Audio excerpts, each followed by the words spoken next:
solutions. Play with him. Don't be ugly. Be nice. Now remember, he's a baby. Okay.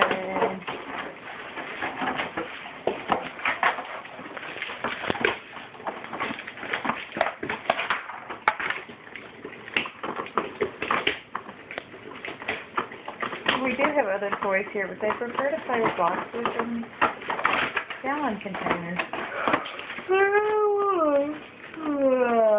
Don't smash his head, honey. Trying to get him to play with you, finally. Decided to accept it. Not realize he's your rival. I'm really upset with that. Well, I think he fits right in. He likes to play with stuff.